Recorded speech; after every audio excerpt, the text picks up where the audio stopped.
አክብሮታዊ ሰላምታዬ በያላችሁበት የምድር ዳርቻ ሁሉ ይድረሳችሁ። ሰላም ጤና ይስጥልኝ። ክቡራትና ክቡራን የዩቲዩብ ቻናል ቤተሰቦች እንደምን ቆያችሁኝ?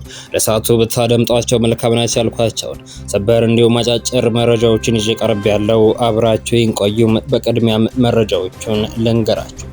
ቀዳሚው መረጃ የሚሆነው ከትላንት በስቲያ ቤንሻንጉል ጉሙዝ ክልል መተከል ዞን ጉባ ወረዳ ወደ ግልገል በለስ በሚወስደው መንገድ ላይ ስለተፈጸመው አሰቃቂ ጥቃት በተመለከተ ዝርዝር መረጃዎች የወጡ ሲሆን በጥቃቱ ከ30 በላይ ሰዎች መሞታቸውና በርካቶች መቁሰላቸው ተሰምቷል።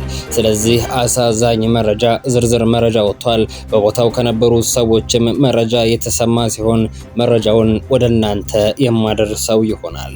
በሌላ መረጃ ደግሞ በኢራን ጉዳይ ላይ የሚነጋገረው ኢትዮጵያ የምትሳተፍበት የብሪክስ ስብሰባ መጀመሩ ተገልጿል። የኢትዮጵያ የውጭ ጉዳይ ሚኒስትር ዶክተር ጌዲዮን ጢሞቴዎስ በኢራን ጉዳይ ላይ ስብሰባ ለመቀመጥ ህንድ መግባታቸው ተሰምተዋል። ዝርዝር መረጃ የማደርሳቸው ይሆናል። ሰብስክራይብ በማድረግ የደወል ምልክቷን በመጫን የተለያዩ ሀገራዊ እንዲሁም ዓለም አቀፋዊ መረጃዎችን ማግኘት ትችላላችሁ። በቀጥታ ወደ መረጃው አልፋለሁ።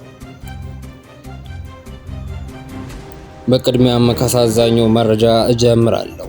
ከትላንት በስቲያ ቤንሻንጉል ጉሙዝ ክልል መተከል ዞን ጉባ ወረዳ ወደ ግልገል በለስ በሚወስደው መንገድ የአፍሪካ ልማት እርሻ ተብሎ በሚጠራው አካባቢ ስለተፈጸመው አሰቃቂ ጥቃት በተመለከተ ቲክቫ ኢትዮጵያ ከጥቃቱ ከተረፉ ሰዎች ተጨማሪ ቃል መቀበሉን ዘገበ። ታጣቂዎች ጥቃቱን የፈጸሙት ከጉባ ወደ ግልገል በለስ በመጓዝ ላይ የነበሩ መኪኖች ላይ ነው።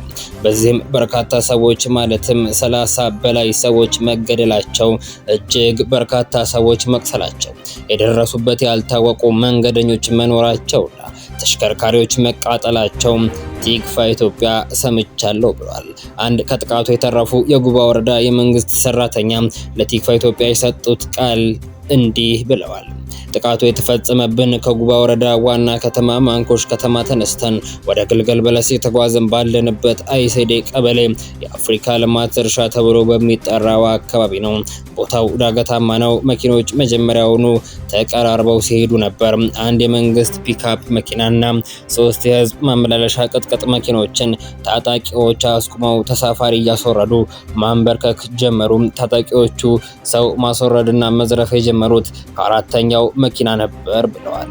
ከአራተኛውና 3ኛው መኪና በርካቶች ካስወረዱ በኋላ ገሚሱ ሞባይልና ገንዘብ እየሰበሰቡ ሌሎች ደግሞ በቀጣዮቹ መኪናዎች ውስጥ ያሉትን እንዲወርዱ ሲያስገድዱ ነበር። እኛ 3ኛው መኪና ውስጥ ስለነበረን ወርደን በተንበረከክንበት ከፊት የነበረው ፒክአፕ የመንግስት መኪና ሾፌር አዙሮ ለማምለጥ ሲሞክር በድንገት ከፍተኛ ተኩስ ተከፈተ።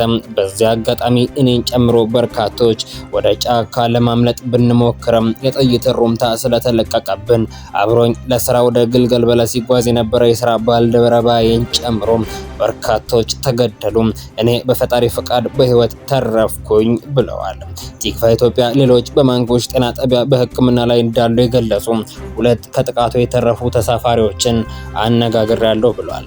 ሁለቱም ስለ ሁኔታው ተመሳሳይ መረጃ የሰጡ ሲሆን አንዱ በጥይት ትከሻው ላይ መመታቱንና ደም እየፈሰሰው ጫካ ውስጥ ወድቆ ከቆየ በኋላ መከላከያ ሰራዊት ወደ አካባቢው ከደረሰ በኋላ ለሕክምና መወሰዱን ገልጿል። ሌላኛው እግሩ ላይ ተመቶ ብዙ ደም ስለፈሰሰው ሕክምና እየተደረገለት መሆኑን አስረድተዋል።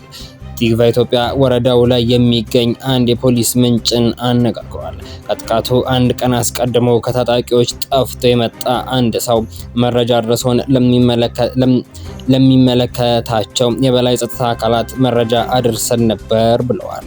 በአሁኑ ወቅት ጥቃቱ በደረሰበት አካባቢ መከላከያ ሰራዊት መኖሩን ገልጸዋል። እኚሁ የፖሊስ ምንጭ የሟቾች ቁጥር እስካሁን 27 መድረሱንና አሁንም ግን አስክሬን እየተፈለገ መሆኑን ተናግረዋል። ጥቃቱ የተፈጸመበት ቦታ ከታላቁ የኢትዮጵያ ህዳሴ ግድብ 42 ኪሎ ሜትር ርቀት ገደማ እንደሚገኝም አክለው ገልጸዋል። ወቅቱ የምርጫ ወቅት ከመሆኑም ጋር ተያይዞ በቀጣይም ስጋቶች አሉ ሲሉ ተናግረዋል። ከጥቃቱ ጋር በተያያዘ ከቤንሻንጉል ጉሙዝ ክልል ፖሊስ ኮሚሽንና ከክልሉ ሰላምና ጸጥታ ቢሮ መረጃ ለማግኘት የተደረገው ሙከራ ለጊዜው አልተሳካም። በሌላ ዜና በኢራን ጉዳይ ላይ የሚነጋገረው ኢትዮጵያ የምትሳተፍበት የብሪክስ ስብሰባ ተጀመረ። በኢራን የሚካሄደው ጦርነት ዋነኛ አጀንዳ ይሆንበታል በተባለው የብሪክስ አባል ሀገራት ስብሰባ ላይ የኢትዮጵያው የውጭ ጉዳይ ሚኒስትር ዶክተር ጌዲዮን ጢሞቴዎስ ተሳታፊ እንደሆኑም ተሰምቷል። ባህረ ሰላጤው የሚካሄደው ጦርነት ከጀመረ በኋላ የመጀመሪያው የሆነው ኢራን አባል የሆነችበት የብሪክስ ሀገራት የውጭ ጉዳይ ሚኒስትሮች ስብሰባ ህንድ ኒው ዴልሂ ውስጥ ዛሬ ሐሙስ መካሄድ ጀምሯል። የውጭ ጉዳይ ሚኒስትሩ በማህበራዊ ድረገጹ ባወጣው መግለጫ ዶክተር ጌዲዮን ሁሉንም ሀገራት ተጠቃሚ የሚያደርግ ዓለም አቀፍ ስርዓት ለመገንባት ትብብር እንደሚያስፈልግ ተናግረዋል ብሏል። አሁን ያለው ዓለም አቀፍ ቀውስ በአፋጣኝ መፍትሄ ካላገኘም አስከፊ ምጣኔ ሀብታዊና ማህበራዊ ቀውስ እንደሚያስከትል መናገራቸው ተመላክቷል። ብሪክስ ሰላምና ደህንነት እንዲሁም ፍትሃዊና ቋሚ ዓለም አቀፍ ስርዓት ለመዘርጋት ብሪክስ ሚና መጫወት አለበት ሲሉ አክለዋል።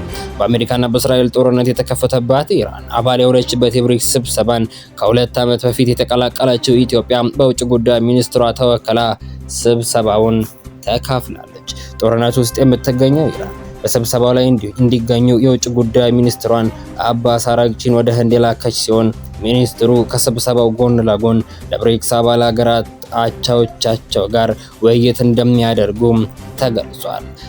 በዚህ የብሪክስ የውጭ ጉዳይ ሚኒስትሮች ስብሰባ ላይ አሜሪካና እስራኤል በኢራን ላይ የከፈቱት ጦርነት የውይይቱ ዋነኛ አጀንዳ ይሆናልም ተብሏል። የስብሰባው አስተናጋጅ የህንድ የውጭ ጉዳይ ሚኒስትር ሱብራህማንያም ጃይሻንካር እንደተናገሩት ዓለም አቀፍና ቀጠናዊ ጉዳዮች እንዲሁም በአባል ሀገራት መካከል ያለውን ትብብር በማጠናከር ላይ ውይይት ይደረጋልም ብለዋል።